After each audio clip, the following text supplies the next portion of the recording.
رب قد آتيتني من الملك وعلمتني من تاويل الأحاديث فاطر السماوات والأرض أنت ولي في الدنيا والآخرة توفني مسلما وألحقني بالصالحين.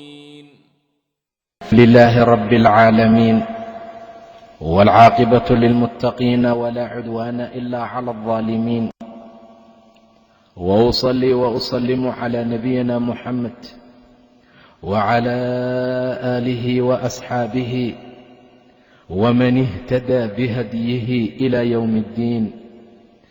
باب الصبر. صبرkii ayaan meesha ka gelaynaa. waa baabkii looga hadlayay sabarka saddex baa midna macaasidaa laga sabraa, midna diintaa lagu sabraa. qaala allahu tacaala, ilaaha sarreeya wuxuu yidhi, yaa ayuha aladiina kuwii aamanuu ilaah rumeeyeyow isbiruu sabra oo wasaabiruu la sabirtama. gaalada way sabraan, diintooda inay baafiyaan bay meel kastoo halisa u galaan, idinkana la sabirtama. ama idinkaa muslimiin ahee wasaabiruu ka sabir badiya oo ayaga ka dheereeya. wa qaala tacaala, ilaah wuxuu yidhi, walanabluwannakum waan idin imtixaamaynaa bishayin shay ayaan idinku imtixaamaynaa oo min alkhawfi cabsi ah, waaljuuci baahi ah, wa naqsin nusqaan oo min alamwaali maalka xaggiisa ay kaa nusqaamaan, waalanfusi nafafyaalka inay nusqaamaan, iyo waathamaraati beeraha waa mirihiiya. wabashir asaabiriin, saabiriinta u bishaaray. dadka marka cabsida iyo baahida iyo nusqaan maal iyo naf lagu imtixaamo iyo thamaraadkaba sabre ee dulqaata u bishaaray. wabashir asaabiriin, saabiriinta u bishaaray. saabiriintu yeeyihiin aladiina idaa asaabathum musiiba qaaluu inna lilaahi wa inna ilayhi raajicuun. waa dadka marka dhibkii musiibadu ku dhacda dhahaya inna lilaah wa inna ilayhi raajicuun. wa qaala tacaala, ilaah wuxuu kaloo yidhi, innamaa yuwaffa asaabiruuna, kuwa saabiriintee sabra ajirkooda waan u oofinaynaa ajrahum bigayri xisaabin, xisaab la'aan.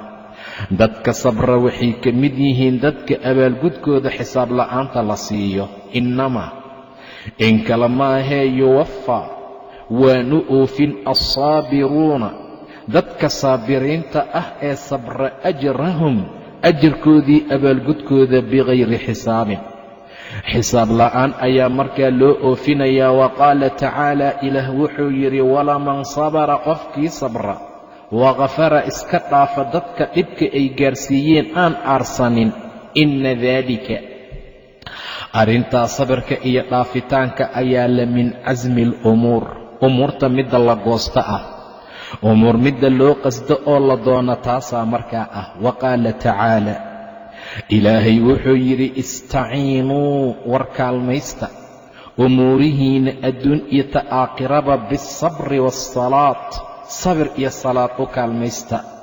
waayo ina allaha ilaahay maca asaabiriin, saabiriintuu la jiraa.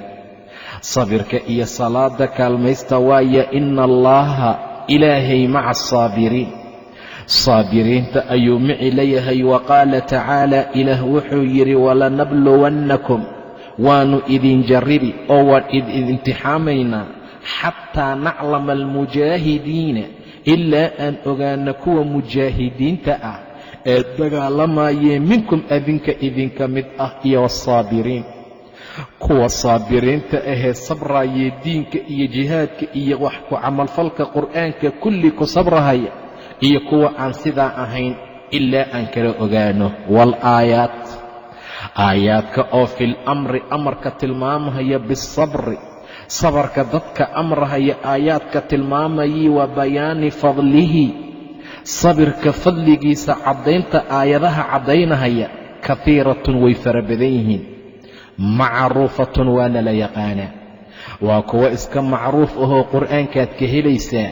intaa baana soo qaadanay. wa can abi maalik, abi maalik waxaa laga wariyey alxaariث bni caasim alashcari, magaciisu waa alxaariث bni caasim alashcari radia allaahu canhu, qaala wuxuu yidhi qaala rasuulu ullah, rasuulkii alle wuxuu yidhi sala allahu calayhi wasalam, alطuhuuru nadaafadu shatrun waa bar aliimaan ee iimaanka ka mid ah.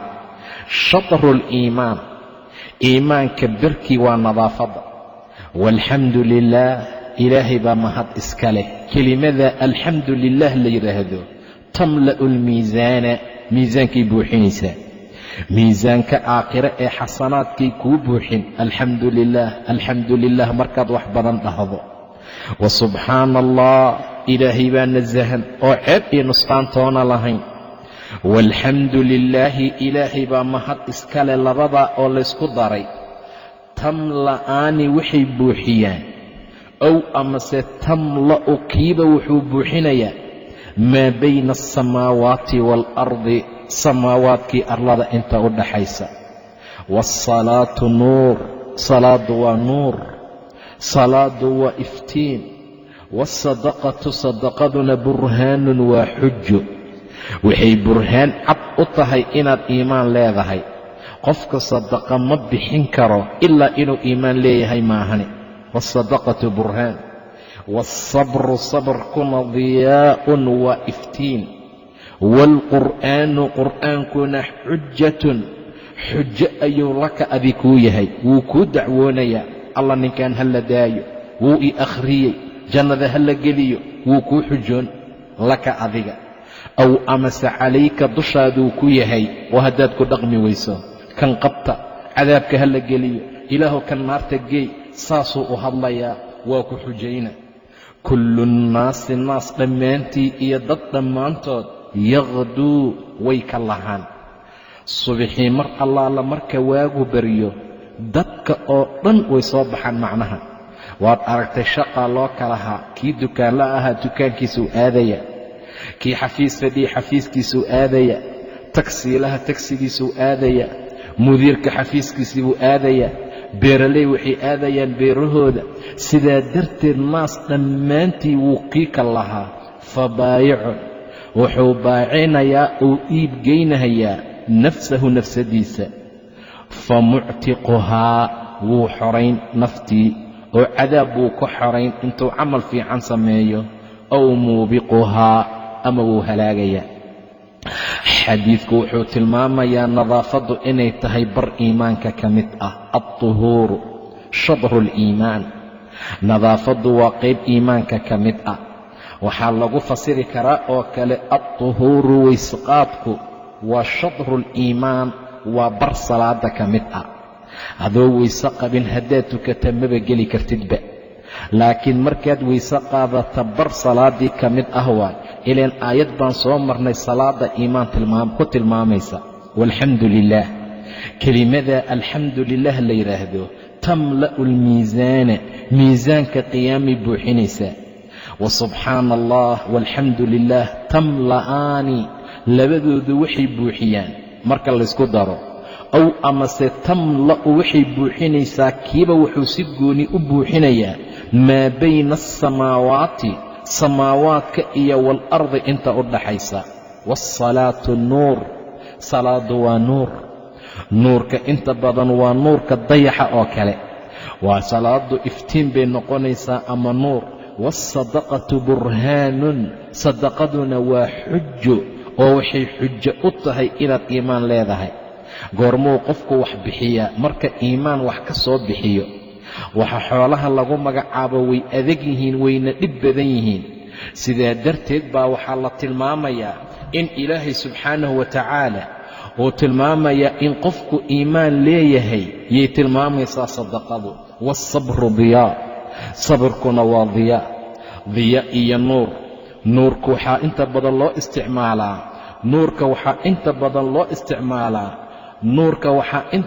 loo isticmaalaa iftiinka dayaxa oo kale. diyahana qur'aanku wuxuu ku tilmaamay sabirka, macnaha iftiinka qoraxda oo kale wuu ka iftiin badan yahay. waalqur'aanu, qur'aankuna xujatun, xujo ayuu laka adi kuu yahay. aw calayka ama dushaada ayuu markaa ku yahay buu yidhi rasuulka sala allahu calayhi wasalam. sabirkan wuxuu ku yahay qur'aankuna xujo ayuu markaa kuu yahay, ama xujo ayuu kuu yahay, ama waa kuu xujoonaa ama wuu ku xujaynayaa. kullu nnaasi yaqdu, dadkiibaa waxaa laga dhigayaa inay subaxii baxayaan oo ay kalahayaan.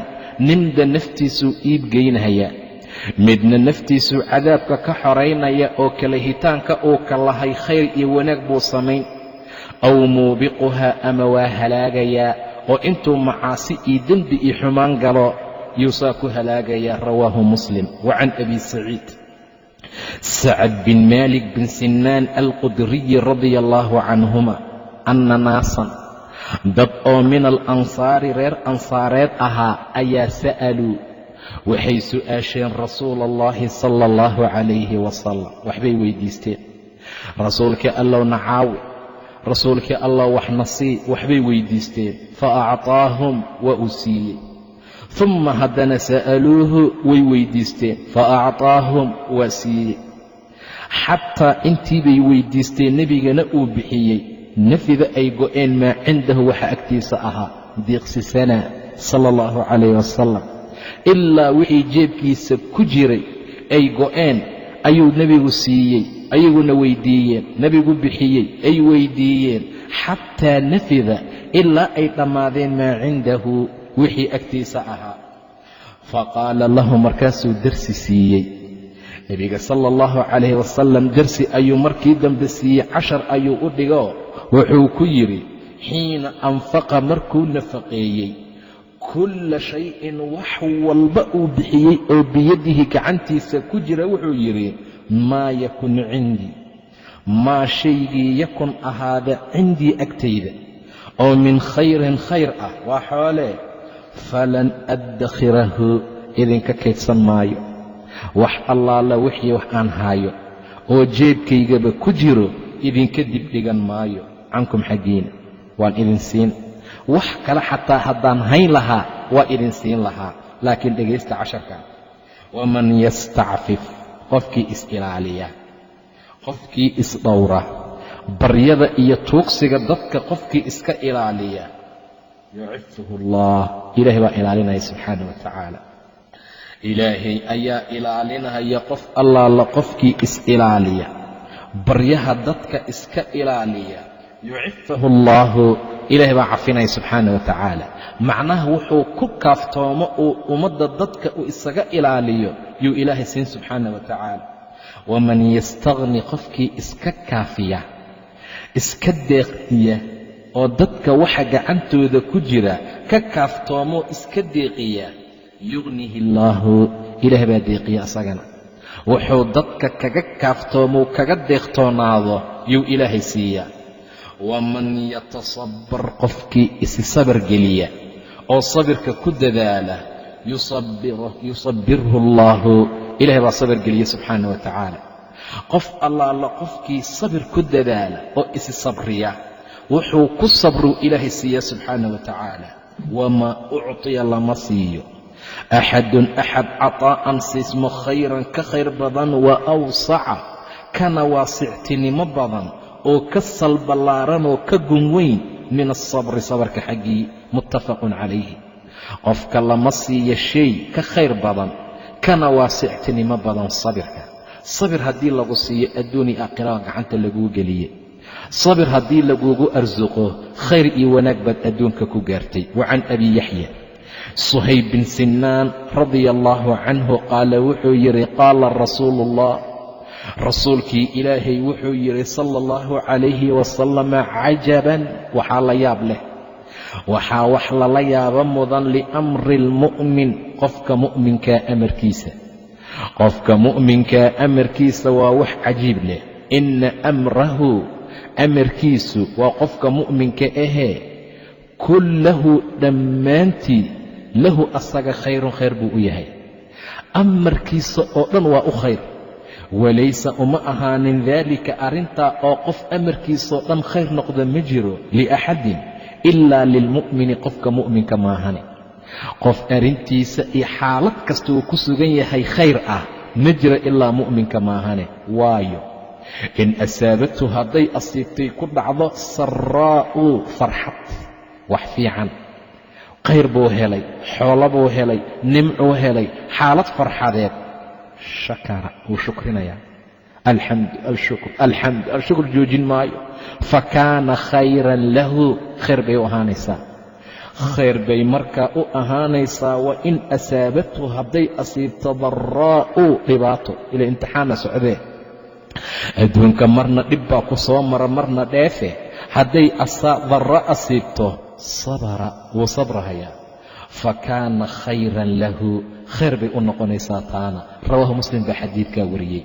haddii dhib asiibayna ma qadin oo khayr bay u noqotay, hadday dheef asiibtayna ma qadin oo khayr bay labadaba u noqotay. idan qofka mu'minkaa wax lala yaabo waayo, arrintiisa wax cajiib badan waaye. dhib hadduu nagu dhacana aan sabarno si uu khayr noogu noqdo. haddii xaalad sarro ah oo farxad leh oo khayra na asiibtana aan shukrino si khayr markaa noogu noqoto. wa can anasin radia allaahu canhu qaala, anas wuxuu yidhi lamaa markii haqula la cusleeyey annabiyu, nebiga sala allahu calayh wasalam, xanuunkii baa nebiga cusleeyey. heer uu kici waaye buu gaaray, heer wuxuu gaaray salaada markuu rabo inuu aado istaaggiisa uu ka dhaco sala allahu calayhi wasalam. lamaa haqula annabiyu, nebiga markii la cusleeyey sala allahu calayhi wasalam oo xanuunkii ka tambatuu cusleeyey waaye, jacala wuxuu gudagalay yatakhashaahu inay daboolayso alkarbu, karbadi. karbada waa nasliga iyo shiddada sakaraadka inay daboolayso ayuu nebigu gudagalay sala allahu calayhi wasalam. faqaalat faadima waxay tiri radia allaahu canhaa, waa aabbaheede, waa karba abataa, alla aabbahay la kurbeeyayo. waa karba abataa, aabbahay waa la kurbeeyey, aabbahay karba asiibtay bay tiri. faqaala rasuulku wuxuu yidhi sala allahu calayhi wasalam, asagoo faadima u jawaabaya, laysa calaa abiiki, aabbahaa dushiisa karbun, kurbo iyo dhib ma aha, bacda alyowmi, maanta wixii ka dambeeya wuu iska dhimana, ilaahayaan u tegayaa subxaana wa tacaala. faadimay ha oynin, laysa calaa abiiki karb, aabbahaa korkiisa kurba ma aha, bacda alyowm, maanta wixii ka dambeeya. falammaa markii maata uu dhintay rasuulka, qaalad waxay tiri, yaa abataah, aabbaheeyow, ajaaba ajiibay, rabban dacaah, rabbigii u yeedhay, ilaahay ayaa u yeedhay inuu agtiisa aado ajiibayow.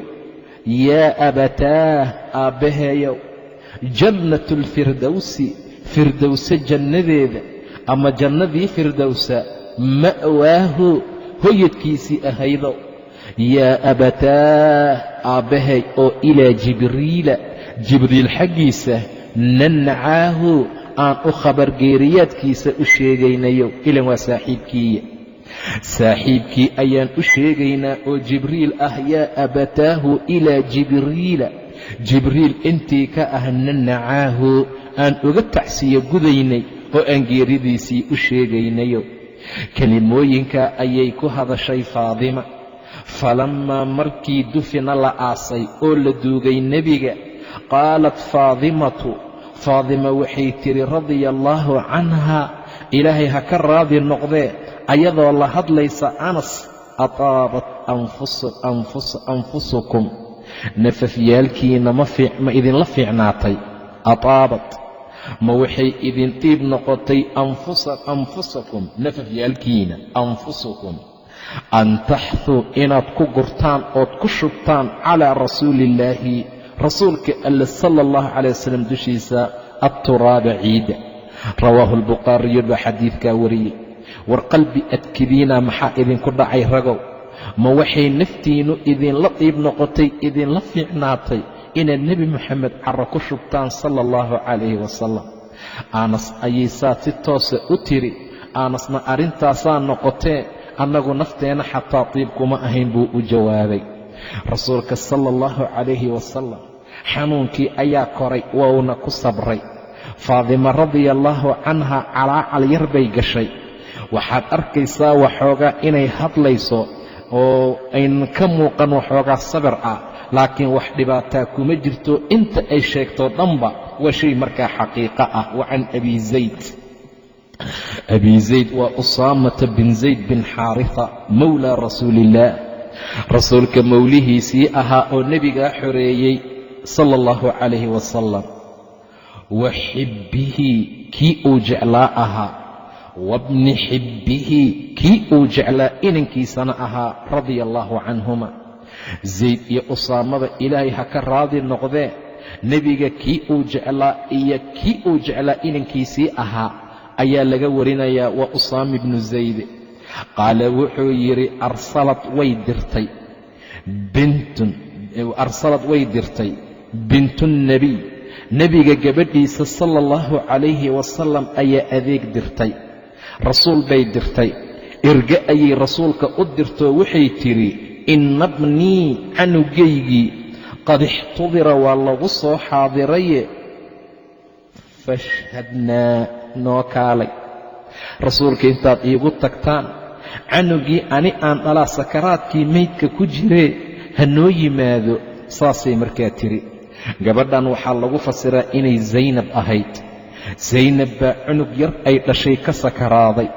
rasuulkay adeeg u dirtoo waxay tidhi inna bnii canugaygii qad ixtudira waa lagu soo xaadiraye fashhadnaa noo kaalay oo noo imow rasuulkii ilaahayo. fa arsala wuu soo diray asagana. rasuulka markii fariintii akhbaartii la geeyey ma soo bixin, laakiin fariin buu u soo diray. yuqri'u asagoo aqrinaya assalaama, salaanna ku dul aqrinaya. macnuhu waxaa loola jeedaa bax gabadhayda u laabee salaan iga gaarsii buu rasuulku yidhi. wayaquulu uuna odhanaya inna lilaahi, ilaahay waxaa u sugnaaday uu leeyahay maa akhada wixii uu qaato, walahu maa acطaa wuxuu bixiyana asagaa iska leh. aad buu u sabargelinayaa nebiga sala allahu calayhi wasalam markuu leeyahay ilaahay wuxuu keenana asagaa iska leh, wuxuu qaatana asagaa iska leh. wa kullu shayin shay kasta cindahu alla agtiisa biajalin ajal bay ku leeyihiin, madal ayay ku leeyihiin oo musaman la magacaabay. faltasbir ha sabirta gabadhee u sheeg, waltaxtasib hana ajir xisaabsato. gabadhayda ha sabirto hana ajir xisaabsatee u sheega. wuu soo baxay ninkii oo wuxuu u yimid zaynab, fariintii buu u sheegay. fa arsalad way soo dirtay haddana ilayhi rasuulka xaggiisa. mar labaad bay soo dirtay ay tiri orod iigu soo wac ilayhi xaggiisa. tuqsimu ayadoo dhaaranaysa calayhi korkiisa, ayadoo nebiga u dhaaranaysa oo dhahaysa laya'tiyannahaa, lawallaahi baan ku dhaartay wuu noona imaan nebi moxamed. ilaahay baan ku dhaartay aabbahay wuu ii imaana. haddii laysku dhaarto waa laysku dhaarinimo fala. walaalkaa hadduu kuu dhaarto waa loo sameeyaa, weligaa dhaaraa taala maanta. walaalkaa muslimka hadduu dhaarto waa loo dhaarinimo falaa oo dhaarta waa loo sameeyaa. faqaama wuu soo istaagay nebiga. wa macahu waxaa micigiisa ahaa sacad ibnu cubaada wa mucaad ibnu jabal wa ubay ibnu kacab wa zayd ibnu haabitin iyo wa rijaalun radia allaahu canhum. wafdi heer saraa la socda nebiga sala allahu calayhi wasalam. saxaabadiisii baa la socota. mucaad ibnu jabal baa la socda, sacad ibnu mucaad baa la socda, ubay ibnu kacab ayaa la socda. waa raggii cajaa'ibta badnaa. sacad ibnu cubaada, maxaa ka taqaani sacad ibnu cubaada? sacad ibnu cubaada waa kuma walaalayaal? ilaahay subxaana wa tacaala ragguu islaamka ku ayiduu ku xoojiya soo ka mid maahayn sacad. mucaad ibnu jabal, ummaddayda waxaa ugu xalaal iyo xaaraam yaqaana mucaad ibnu jabal buu dhahay nebiga sala allahu calayhi wasalam. ubay ibnu kacab kee buu ahaa? ubay ibnu kacab waa ninka ugu qur'aan badan buu yidhi rasuulka sala allahu calayh wasalam. zayd ibnu haabitna waa kuma? ummaddayda ninka ugu dhaxal qaybin badan, ugu dhaxal yaqaansan waa zayd ibnu haabit. sidaa darteed iyo rijaal aad iyo aad u qadarin iyo mudnaan leh, ragga adduunka soo maray ugu sarsareeya, ilaahay jeclaaday subxaana wa tacaala baa la socda. fa rufica waxaa loo soo kor yeelay ilaa rasuuliillaah, rasuulka xaggiisa assariyu canugii yara abaasaa loogu soo dhiibay sakaraadka ahaa.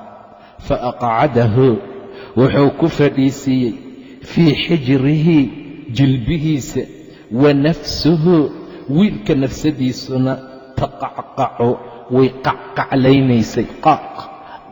waxaasaa ka yeeraya macnaha wiilka nafsadiisa taqacqac way qaylinaysay, khaakh intay dhahdo kor ay aaday hoos u soo bixaysay. fafaadat waxaa daatay oo ooyey aynaahu nebiga indhihiisa sala allahu calayh wasalam, nebiga indhihiisa biyaa ka soo qubtay, waa ooyey. fafaadat waxaa soo daatay caynaahu ay dumca caynaah, indhihiisa biyahooda ayaa nebiga soo qubtay sala allahu calayh wasalam. faqaala sacdun, sacad ayaa yidhi yaa rasuula allah, rasuulkii ilaahayow, maa haadaa kan maxaa waaye, waxaan maxay yihiin, muxuu ula jeedaa, ma ooynaysaa rasuulkii ilaahayow? atabkii watanhaana can ilbukaa, ma inaad oysaad annaga oohinta noo diidaysa? faqaala sacad yaa rasuula allah, rasuulkii allow, maa haadaa kani waa maxay? faqaala rasuulku wuxuu yidhi haadihi araxma, tan naxariis waaye sacadow, middaan aad u jeeddo biyahan indhahayga ka socda raxmad waaya buu dhahay ilaahay nebigiisa. jacalaha allaahu, ilaahay uu yeelaa tacaala amarkiisa sarreeye fii quluubi cibaadihi, addoommadiisa qalbiyaalkooda. dadaanba raxmadba lahayn, dadaaba naxariis lahayn oo sakaraadka sigaar ku agcaba, ku aan meydka jaad ku abcuna, midbaa meydka ku dulxamata, ku aanba raxmaddaa lahayne ilaahay qof allaala qofka uu doono addoommadiisa ka mid ah yuu qalbiga u yeelaa. wa fii riwaaya, werin kale waxay ahayd fii quluubi man shaa'a, qofkii uu doono qalbigii u geliyaa ilaahay oo min cibaadihi addoommadiisa ka mid ah. wa innamaa yarxamu allah, ilaahay wuxuu u naxariistaa min cibaadihi addoommadiisa xaggooda alruxamaa, dadka naxariistow alla u naxariistaa subxaana wa tacaala. muttafaqun calayh. raxmadaha adduunka dadka waxaa jira aad u naxariis badan, dad waxaa jira dad kasta la ooya, dad waxaa jira dadkii markay ku arkaanba dhibaatii mashaakil, ayagana mashaakilka inuu ku habsaday aad moodo, kuwana way qoslaan, way kugu qoslahayaan, way kaa dhaqaaqayaan, qalbi adayg. ilaahay wuxuu u naxariistaa addoommadiisa alruxamaa, kuwa naxariista. inaan raxmano waa shay muhiim ah. war waxa dhulka jooga u naxariista, samadaa laydinkaga naxariisanaaye. ilaahay wuxuu u naxariistaa dadka naxariista, ayuu rasuulku markaa yidhi. muttafaqun calayh. wa macnaa taqacqac waa tataxarak wa tadarid, way dhaqdhaqaaqaysay wiilka nafsadiisa, way isgaraacaysay wiilka nafsadiisoo sakaraadkii meydka ayaa markaa haayay. bacdamay xaaladdu sidaa tahay ayaa mar kasta waxaa loo baahan yahay dadka muslimiinta inay aad ugu dadaalaan raxmadda, inay aad ugu dadaalaan naxariista. inaan noqono ummad isku taraxumtee isku naxariisata waa lagama maarmaan. maalintii qoom dhexdooda raxmad laga waayo, midkoodka kale u raxman waayo, waa markuu ilaahay nimcada iyo barwaaqada ka siibo, waa marka ilaahay raxmadda uu kala laabto. qoom markay isku naxariistaan baa loo naxariistaa, qoom mar allaala markay isku dheganuglaadaan baa ilaahay u naxariistaa. mar allaala marka midkooda daciifkii miskiinkooda loo naxariisto yuu ilaahay cirka uga soo naxariisan subxaana wa tacaala. in allaala inta raxmadda laga fog yahay, in allaala inta naxariista ummaddu ay ka duruqsan yihiin, in allaala intaysan naxariisi jirin, ilaahay uma naxariisto ummadda noocaas ah. goormay noogu dambaysay inaan isku raxmano? goormay noogu dambaysay inaan isku naxariisano? goormay noogu dambaysay in midkeen kan kale uu u naxariisto? sidaa darteed baan la aqoon xilli ay sidaa tahay. dadka muslimiinta ah raxmadda waxaa loo siiyaa hibo qaas ahoo rabbi siiya subxaana wa tacaala. nebiga waa oynayaa, maxaa ka oysiye naxariis waaya buu dhahay sala allahu calayhi wasalam. way noo imaan doontaa ina alcayna tadmac, indhuhu way biyeynahayaan, qalbigana wuu murgoonayaa, mana odhanayna wuxuusan ilaahay raalli ka ahayn subxaana wa tacaala. indhahaa biyaha ka imaanaya haddii lagaa waayo raxmad ma lihid, naxariis ma lihid, wax aad leedahay ma jiro. qofku waa inuu qof calool jilcan noqdaa, qofku waa inuu noqdaa qof danqan kara, qofku waa inuu noqon karaa qof ilaahay raxmaddiisu ku beeran tahay, ay ku abuuran tahay. saasaa ilaahay ummadda khayrkii wanaagga u siiyaa, gobolkood marka gobolka kale u naxariisto. ilaahay 100 naxariis ayuu abuuray subxaana wa tacaala, 99 ayuu agtiisa ku kaydiyey. hal naxariis ayaa adduunka loo soo dejiyey, waa midkay ummaddu isugu naxariistaan buu dhahay sala allahu calayh wasalam.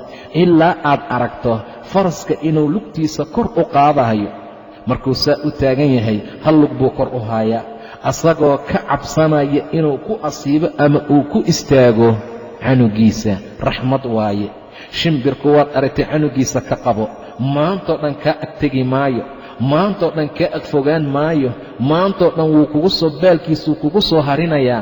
xataa amaa lagu qabtaa oo lagu dilaa isma laha, canugaasuu u naxariisanayaa. hooyadu waad aragtay xanaanada iyo naxariista canugeeda ay markaa u qabto. sidaa darteed baa rasuulka sala allahu calayh wasalam miithaalyo iyo tusaalooyin fara badan uu bixiyey, taasuu ku tilmaamaya raxmadda, khayrka iyo wanaagga ku jira dadkana sida ilaah subxaanahu wa tacaala uu ugu talagalay inay markaa isugu naxariistaan.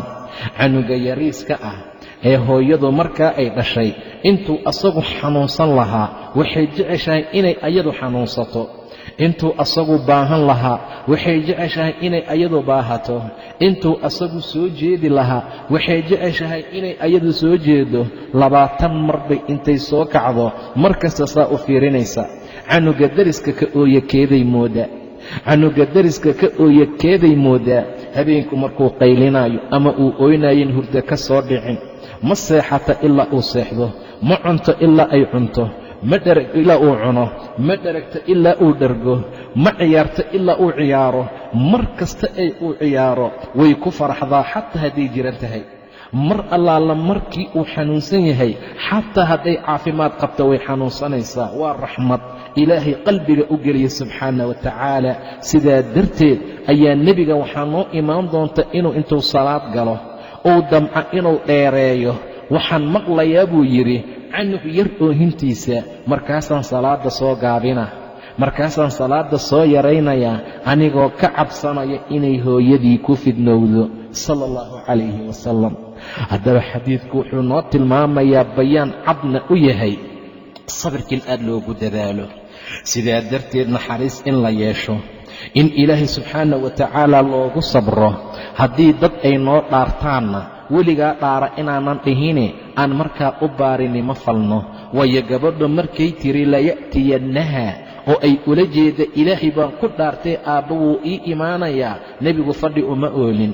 waayo muslimka kale xaqa uu ku leeyahay waa 5 ama waa 6. waxaa ka mid ah kan dhaarta oo loo baarinimo falo. wallaahi saaxiibay waa iraacaysaa markay saaxiibaddaa ku dhahdo war hey qaylada iga daayay hurda ay haysa hadhihina raac. haddaad raaci weyso 3 maalmood oo soom baa markaa looga baahnaana ama markaa laga rabaa. bacdamay sidaa tahay waa inaan isku baarinimo falnaa, waa inaan dhaarta isku baarinimo falno. haddii kale qofka kafaara gud ayay xaaladiisu noqonaysaa. dhaarta faraha badanna in layska ilaaliyo. 24 saac waa dhaaranaa, wax kafaara gud sameeyana ma jiro. 24 saac dhaar baa qasad ahoo qalbigeenna ka soo go'da, laakiin aan laga kafaaro gudanin. dhaaraha carabka soo marmara ee soo dafdafana ilaahay wuu noo cafiyey subxaana wa tacaala. haa wallaahi, maya wallaah, waa ku dilaa wallaah, saanaan ku yeelaa wallaah. waxa carabka iska soo marmara ilaahay waa noo dhaafay subxaana wa tacaala. laa yu'aakhidukum allah billaqwi fii aymaanikum. caaisha waxay tiri waa waxa carabka ku dareersadaa. haa wallaahi, maya wallaahi, saanaan yeelaa wallaahi, kaa ilaahay wuu noo dhaafay. laakiin wixii qalbi lagu gunudo ee qalbi ka soo baxaa laysku qabanayaa. taana xadiidka waa laga fahmayaa oo markaa waa laga qaadanayaa. sidoo kale rasuulka sala allahu calayh wasalam guubaabada iyo saxaabadu siay wax u weydiinahayaan intaa waxay ula jeedaan inay wax ka fahmaan. hadda ka hor buu yidhi meydka yaan loo ooynin, asagiina waa ooyey. waxay u fahmeen saxaabadu xataa indhaha biyaha ka imaanaya in la diiday. rasuulkuna xadiis buu ku sheegay waxaa la cadaabaa midkan ama asagaa loo naxariistaa, waa carabka, waa hadduu baroorto uu qayliyo, hadduu aamusana asagaa loo naxariisan. laakiin indhaha biyaha ka imaanaya mashaakil inaysan markaa ku jirin. rasuulku mar allaala markuu sidaa loo sheegay wuxuu yidhi, haadihi araxma, midani naxariis waaye, jacalaha allahu tacaala, ilaaha sarreeya uu yeelay fii quluubi cibaadihi, ama uu yeelaba addoommadiisa qalbiyaalkooda. wa fii riwaaya, dadkoo dhan ma ahee, fii quluubi man shaa'a, qofka uu doono qalbigiisuu alla yeelaa oo min cibaadihi. qofkuu u dareemo inuu raxmad leeyahay, qofkuu ilaahay ogaado inuu qalbigiisa raxmad ku jirto ama naxariis badna yahay, kaasuu ilaahay qalbigiisa yeelaa. wa innamaa yarxamu allaahu, ilaahay wuxuu u naxariistaa min cibaadihi addoommadiisa xaggooda alruxamaa'a, kuwa naxariistaa ilaahay u naxariistaa. muttafaqun calayhi. naxariistow ilaah baa kuu naxariista, ma naxariistow adna jahannamaa ku sugaysa. naxariis badna ummadda u naxariista, ilaahay baa janno iyo wanaag ugu naxariisanaya. ma naxariistale ilaahay subxaana wa tacaala meel adag oo dhib badan baa loogu talagalay inaan naxariisano, isku raxmano, isku dabacno, isjeclaanno. waa shay muhiim ah, ilaahay diintiisana markaa ku sugan. wa macnaa taqacqac wa tataxarak wa tadarib ayaa markaa loola jeedaa. weli baabkii sabarkaanu ku jirnaa. wa can suhayb, wabillaahi tawfiiq, wallaahu subxaanahu wa tacaala aclam.